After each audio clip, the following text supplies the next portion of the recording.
नमस्कार दोस्तों, मैं साकिब मलिक स्टडी ट्रायंगल में आप सभी का स्वागत करता हूं।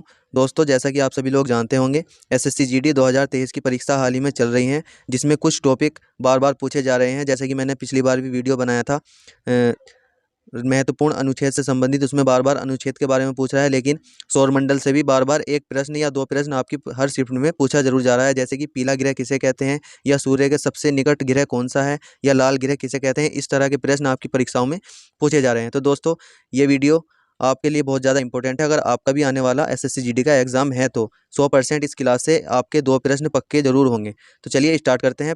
यहाँ पर आपका हमारा टॉपिक है सौरमंडल। जी हाँ दोस्तों, हमारा सौरमंडल कुछ इस प्रकार से दिखाई देता है। तो यहाँ पर स्टार्ट करते हैं। सबसे पहले पहला प्रश्न है आपका, बृहस्पति ग्रह का रंग कौन सा है। जी हाँ दोस्तों, आप लोगों को बताना है बृहस्पति ग्रह का रंग कौन सा है। आपके ऑप्शन है लाल, पीला, या फिर सफ़ेद और नारंगी पट्टियाँ, या फिर पीली और सफ़ेद पट्टियाँ। तो इस प्रश्न का सही आंसर क्या हो जाएगा। दोस्तों, प्रश्न का सही आंसर देने से पहले मैं आपको दिखा दूँ। यहाँ पर आप देख सकते हैं, यहाँ पर सफ़ेद और नारंगी टाइप की पट्टियाँ होती हैं। तो इस तरह से आप देख सकते हैं। इस प्रश्न का सही आंसर क्या हो जाएगा। ऑप्शन नंबर 3, बृहस्पति ग्रह का जो सही आंसर हो जाएगा ऑप्शन नंबर 3 हो जाएगा। नेक्स्ट है हमारा प्रश्न नंबर 2, पीला ग्रह किस ग्रह को कहा जाता है। जी हाँ दोस्तों, ये प्रश्न 17 जनवरी की सेकंड शिफ्ट में आपसे पूछा गया था कि पीला ग्रह किस ग्रह को कहा जाता है। तो आपके ऑप्शन है बुध, शुक्र, पृथ्वी या मंगल। तो इस प्रश्न का सही आंसर हो जाएगा ऑप्शन नंबर 2, शुक्र ग्रह को हम पीला ग्रह के नाम से भी जाने जाते हैं। ये पीले कलर होने के कारण इसको हम पीला ग्रह कहते हैं। नेक्स्ट है हमारा, किस ग्रह को नीला ग्रह भी कहते हैं। आप सभी लोग जानते होंगे नीला ग्रह हमारी पृथ्वी को कहा जाता है। तो यहाँ पर आप देख सकते हैं नीला ग्रह पृथ्वी को कहा जाता है। नेक्स्ट हमारा, बाहरी ग्रह कौन से हैं। जी हाँ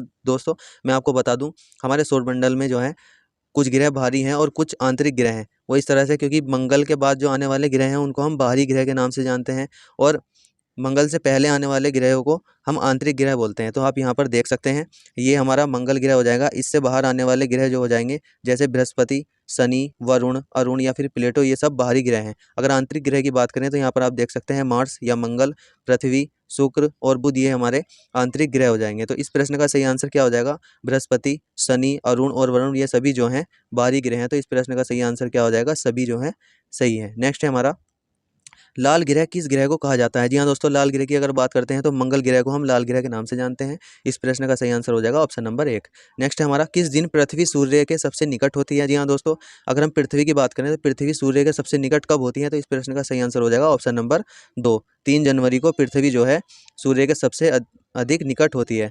नेक्स्ट प्रश्न है आपका, किस दिन पृथ्वी सूर्य के अधिकतम दूरी पर होते हैं। जी हाँ दोस्तों, अभी मैंने आपको बताया पृथ्वी सूर्य के सबसे निकटतम कब होती है, 3 जनवरी उसका आंसर था। यहाँ पर आपको बताना है अधिकतम दूरी जो है वो कब होती है। तो इस प्रश्न का सही आंसर हो जाएगा 4 जुलाई को पृथ्वी सूर्य से अधिकतम दूरी पर होती है। यह आपको याद रख लेना है। नेक्स्ट है हमारा, सूर्य के रासायनिक मिश्रण में हाइड्रोजन का प्रतिशत कितना है। जी हाँ दोस्तों, सूरज बहुत सारी गैसों से और रासायनिक मिश्रण से मिलकर बना हुआ है, जैसे हाइड्रोजन, हीलियम, इस तरह की गैसों से। तो यहाँ पर आप देख सकते हैं सबसे ज़्यादा हाइड्रोजन का प्रतिशत जो है 71% जो है सूर्य के रासायनिक मिश्रण में है। ये आपको ध्यान रख लेना है, 70% इसका आंसर हो जाएगा, 71%। नेक्स्ट है हमारा, नॉर्वे में अर्धरात्रि के समय सूर्य कब दिखाई देता है। जी हाँ दोस्तों, नॉर्वे में अर्धरात्रि के समय सूर्य कब दिखाई देता है, आपको ये बताना है। तो इस प्रश्न का सही आंसर हो जाएगा ऑप्शन नंबर 2, 21 जून को नॉर्वे में अर्धरात्रि में सूर्य दिखाई देता है। ये आपको याद रख लेना है। नेक्स्ट है हमारा, निम्नलिखित में से किस ग्रह को भोर का तारा या सांझ का तारा के नाम से भी जानते हैं। तो इस प्रश्न का सही आंसर हो जाएगा ऑप्शन नंबर 1, शुक्र ग्रह को हम भोर का तारा या सांझ का तारा के नाम से जानते हैं। नेक्स्ट है हमारा, सूर्य के सबसे नज़दीक कौन सा ग्रह है। जी हाँ दोस्तों, आप लोगों को बताना है सूर्य के सबसे नज़दीक कौन सा ग्रह है। तो आप यहाँ पर देख सकते हैं, मैं आपके लिए फोटो लेकर आया हूँ। ये सूर्य है हमारा, और सूर्य के बाद सबसे पहले कौन सा ग्रह पड़ता है, बुध ग्रह पड़ता है। तो सूर्य के सबसे नज़दीक कौन सा ग्रह हो जाएगा। तो इस प्रश्न का सही आंसर हो जाएगा ऑप्शन नंबर 1, बुध ग्रह जो है सूर्य के सबसे नज़दीक हो जाएगा। नेक्स्ट है हमारा, मध्य रात्रि सूर्य का क्या अर्थ है। जी हाँ दोस्तों, मध्य रात्रि सूर्य का अर्थ क्या है। जैसे मैंने अभी आपको बताया था, नॉर्वे में मध्य रात्रि को सूर्य कब दिखाई देता है, तो आपने उसका आंसर बताया था। तो आप यहाँ पर देख सकते हैं मध्य रात्रि सूर्य का अर्थ क्या होता है। तो यहाँ पर इस प्रश्न का सही आंसर हो जाएगा ऑप्शन नंबर 3, सूर्य का ध्रुवीय व्रत में देर तक चमकना जो है मध्य रात्रि सूर्य का अर्थ हो जाएगा। नेक्स्ट है हमारा, आकाश में सबसे चमकदार तारा है। जी हाँ दोस्तों, जो हमारे आसमान में आकाश में सबसे चमकदार तारा होता है उसका क्या नाम है, आपको यहाँ पर बताना है। आपके ऑप्शन है प्रोक्सिमा सेंचुरी, नेबुला, साइरस या फिर बर्नार्ड। तो इस प्रश्न का सही आंसर हो जाएगा ऑप्शन नंबर 3, साइरस जो है आकाश में सबसे चमकदार तारा है। आप यहाँ पर देख सकते हैं, मैं फोटो आपके लिए लेकर आया हूँ जिससे आपको याद हो जाए। नेक्स्ट है हमारा, सूर्य ग्रहण होता है। सूर्य ग्रहण की अगर हम बात करें तो आप यहाँ पर देख सकते हैं, सबसे पहले ये सूर्य है और ये हमारी पृथ्वी है। अगर बीच में जब चंद्रमा होता है तो क्या होता है, सूर्य ग्रहण होता है। तो इस प्रश्न में सही आंसर हमारा क्या हो जाएगा, ऑप्शन नंबर 2, चंद्रमा और पृथ्वी और सूर्य के बीच होता है। जी हाँ दोस्तों, चंद्रमा जो है पृथ्वी और सूर्य के बीच जब होगा तो सूर्य ग्रहण होगा। आप यहाँ पर भी देख सकते हैं चंद्रमा पृथ्वी और सूर्य के बीच में है, तो यहाँ पर क्या हो रहा है, सूर्य ग्रहण हो रहा है। नेक्स्ट हमारा चंद्र ग्रहण के बारे में। जी हाँ दोस्तों, चंद्र ग्रहण कब होता है, अगर हम चंद्र ग्रहण की बात करें तो इस प्रश्न का सही आंसर हो जाएगा ऑप्शन नंबर 3 जो है, पृथ्वी चंद्रमा और सूर्य के बीच होती है। जी हाँ दोस्तों, इस तरह से कुछ इसका डायग्राम बनेगा। यहाँ पर सूर्य होता है, यहाँ पर चंद्रमा होता है और बीच में क्या होती है, पृथ्वी होती है। जी हाँ दोस्तों, जब पृथ्वी सूर्य और चंद्रमा के बीच में आएगी तो यहाँ पर क्या हो जाएगा, चंद्र ग्रहण हो जाएगा। नेक्स्ट है हमारा, एक उपग्रह में बैठे अंतरिक्ष यात्री को आकाश कैसा दिखाई देता है। जी हाँ दोस्तों, अगर उपग्रह की बात करें तो इसमें अंतरिक्ष यात्री को आकाश कैसा दिखाई देगा, काला दिखाई देता है। नेक्स्ट है हमारा, शनि ग्रह की रिंग्स की खोज का श्रेय किसे जाता है। जी हाँ दोस्तों, शनि ग्रह की रिंग्स जो होती है, रिंग्स के बारे में अगर आपको बताऊं, यहाँ पर आप देख सकते हैं ये शनि ग्रह है और शनि ग्रह के चारों तरफ कुछ इस प्रकार से रिंग्स बनी होती है। तो इन रिंग्स का खोज की बारे में आपसे पूछा है, तो इस प्रश्न का सही आंसर क्या हो जाएगा, शनि ग्रह की रिंग्स की खोज का श्रेय किसको जाता है। तो इस प्रश्न का सही आंसर हो जाएगा ऑप्शन नंबर 3, गैलीलियो को शनि ग्रह की रिंग्स का खोज का श्रेय जाता है। नेक्स्ट है हमारा, नेक्स्ट प्रश्न आपके सामने, निम्न में से कौन सा ग्रह पूर्व से पश्चिम की ओर सूर्य की परिक्रमा करता है।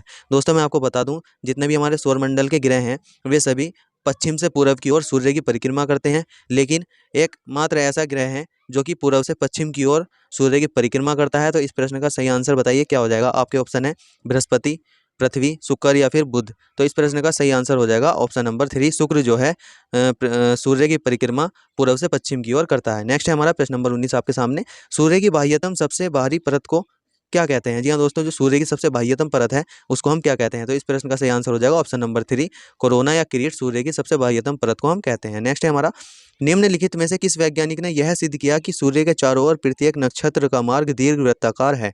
जी हाँ दोस्तों, आप लोगों को बताना है, ये आपके सामने 4 वैज्ञानिकों के नाम दिए गए हैं, केपलर, गैलीलियो, न्यूटन और कोपरनिकस। जी हाँ दोस्तों, आपको बताना है कि इसमें से किसने यह सिद्ध किया था कि सूर्य के चारों ओर जितने भी हमारे नक्षत्र घूमते हैं उनका जो मार्ग होता है वो दीर्घवृत्ताकार होता है। दीर्घवृत्ताकार का मतलब है कुछ इस तरह से अंडाकार टाइप से वे सूर्य के चारों ओर घूमते रहते हैं, आप यहाँ पर देख सकते हैं।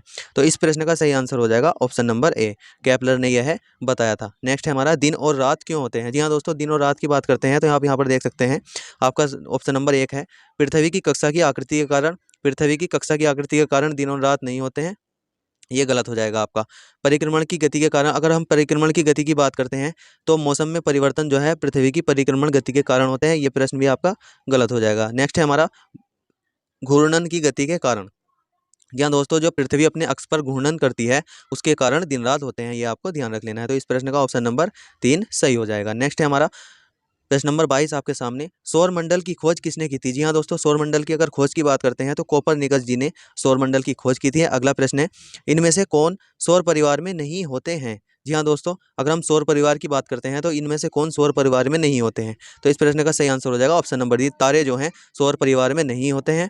तो इस प्रश्न का सही आंसर हो जाएगा तारे। उल्कापिंड भी होते हैं, क्षुद्र ग्रह भी होते हैं और उपग्रह भी होते हैं, लेकिन तारे जो हैं हमारे सौर परिवार में नहीं होते हैं। अगला प्रश्न आपके सामने, सूर्य में नाभिकीय अभिक्रिया है। जी हाँ दोस्तों, नाभिकीय अभिक्रिया की बात करते हैं, नाभिक में सूर्य के क्या चीज़ है तो आपको ये बताना है। तो यहाँ पर आप देख सकते हैं हाइड्रोजन जो है इसमें होता है। नेक्स्ट है हमारा प्रश्न नंबर 25 आपके सामने, पृथ्वी के सर्वाधिक निकट कौन सा ग्रह है। जी हाँ दोस्तों, पृथ्वी के सर्वाधिक निकट की बात करते हैं तो मैंने आपको पहले ही बताया था, सूर्य के सबसे निकट की बात करते हैं तो बुध हो जाएगा, और पृथ्वी के सबसे निकट की बात करते हैं तो शुक्र ग्रह जो है पृथ्वी के सबसे निकट हो जाएगा। नेक्स्ट है हमारा, सबसे चमकीला ग्रह कौन सा है। सबसे चमकीला ग्रह की बात करते हैं तो प्रश्न नंबर 26 का आंसर क्या हो जाएगा। आपके ऑप्शन है शुक्र, मंगल, बुध या फिर शनि। तो इस प्रश्न का सही आंसर हो जाएगा ऑप्शन नंबर 1, शुक्र ग्रह जो है वो सबसे चमकीला ग्रह हो जाएगा। नेक्स्ट है हमारा प्रश्न नंबर 27, वे कौन से ग्रह हैं जिनके चारों ओर परिक्रमा करने वाले उपग्रह नहीं है। जी हाँ दोस्तों, जैसे कि पृथ्वी के चारों ओर चंद्रमा परिक्रमा करता है, इस तरह से बहुत सारे ग्रह हैं, उन सभी के चारों ओर कोई ना कोई उपग्रह परिक्रमा करता रहता है। तो आपको ऐसे ग्रह का नाम बताना है कि जिनके चारों ओर कोई परिक्रमा करने वाला या उसका कोई उपग्रह नहीं है। तो आपके ऑप्शन है मंगल और शुक्र, बुध और शुक्र, अरुण और वरुण या फिर मंगल और बुध। तो इस प्रश्न का सही आंसर हो जाएगा ऑप्शन नंबर 2, बुध और शुक्र ऐसे ग्रह हैं जिनके कोई उपग्रह नहीं है। अगला है हमारा प्रश्न नंबर 28 आपके सामने, सौर मंडल का सर्वाधिक गर्म ग्रह कौन सा है। जी हाँ दोस्तों, सौरमंडल के अगर सबसे गर्म ग्रह की बात करते हैं तो इस प्रश्न का सही आंसर हो जाएगा ऑप्शन नंबर 1, शुक्र ग्रह जो है सौरमंडल का सबसे गर्म ग्रह है। अगला है हमारा हेली धूमकेतु। जी हाँ दोस्तों, हेली धूमकेतु की बात करते हैं तो यह पृथ्वी 75 वर्षों के बाद दिखाई देता है पृथ्वी से। तो आप यहाँ पर इसका सही आंसर क्या हो जाएगा कि हेली धूमकेतु पुनः कब दिखाई देगा। जी हाँ दोस्तों, आने वाले टाइम में हेली धूमकेतु सन 2062 में दिखाई देगा। नेक्स्ट है हमारा, सूर्य के चारों ओर घूमने वाले ग्रहों की कुल संख्या कितनी है। आप सभी लोग जानते होंगे 8 जो है सूर्य के चारों ओर घूमने वाले ग्रहों की संख्या है। नेक्स्ट है हमारा, सूर्य की रोशनी को पृथ्वी तक पहुंचने में लगभग कितना समय लगता है। तो इस प्रश्न का सही आंसर हो जाएगा ऑप्शन नंबर 1, 8 मिनट 16.6 सेकंड जो है सूर्य की रोशनी को पृथ्वी तक पहुंचने में समय लगता है। नेक्स्ट है हमारा, सूर्य के बाद पृथ्वी की सबसे नजदीक तारे का क्या नाम है। अगर हम सूर्य के बाद पृथ्वी के सबसे नजदीक तारे की बात करते हैं तो इस प्रश्न का सही आंसर हो जाएगा ऑप्शन नंबर 2, प्रेक्सिमा सेंचुरी जो है ये इस पृथ्वी के बाद सूर्य के बाद पृथ्वी के सबसे नजदीक में तारा है। नेक्स्ट है हमारा प्रश्न नंबर 33 आपके सामने, चंद्रमा को पृथ्वी के चारों ओर घूमने में लगभग कितना समय लगता है। जी हाँ दोस्तों, चंद्रमा जो है वो पृथ्वी की परिक्रमा करता है। उस परिक्रमा के एक चक्कर को पूरा करने में चंद्रमा को कितना समय लगता है। तो इस प्रश्न का सही आंसर हो जाएगा लगभग 28 घंटे जो है चंद्रमा को पृथ्वी के चारों ओर घूमने में लगते हैं। अगला प्रश्न आपके सामने, आपको कमेंट बॉक्स में बताना है इस प्रश्न का आंसर, सौंदर्य का देवता किसको कहा जाता है। और आपका आज का सवाल आपके सामने है। सबसे पहले प्रश्न नंबर 34 को हम सोल्व कर लेते हैं। निम्नलिखित ग्रहों में से सौरमंडल का सबसे बड़ा ग्रह कौन सा है। जी हाँ दोस्तों, सबसे बड़े ग्रह की बात करते हैं तो बृहस्पति ग्रह जो है सौरमंडल का सबसे बड़ा ग्रह हो जाएगा। ये आपको ध्यान रखना है, सौरमंडल का सबसे बड़ा ग्रह क्या हो जाएगा, बृहस्पति हो जाएगा। आज का सवाल आपके सामने है। तो आज के सवाल में है आपका, आपके आज के ही प्रश्नों में से मैंने ये सवाल आपको पूछा है। जैसे कि आपका क्वेश्चन है, नॉर्वे में अर्धरात्रि के समय सूर्य कब दिखाई देता है। तो आपके ऑप्शन है 21 मार्च, 21 जून, 22 सितंबर या फिर 22 दिसंबर। जी हाँ दोस्तों, इस प्रश्न का आंसर आपको कमेंट बॉक्स में जरूर देना है। जी तो आपको कमेंट बॉक्स में ये भी बताना है कि आपको ये वीडियो कैसी लगी। अगर आपको वीडियो अच्छी लगी है तो वीडियो को लाइक जरूर करना और शेयर जरूर करना। और हमारे चैनल पर अगर पहली बार आए हैं तो हमारे चैनल को सब्सक्राइब किए बिना नहीं जाना, क्योंकि आने वाले भविष्य में जितनी परीक्षाएं होंगी उन सबकी बेहतर तैयारी के लिए आपको चैनल सब्सक्राइब करना जरूरी है। तो जय हिंद दोस्तों, धन्यवाद।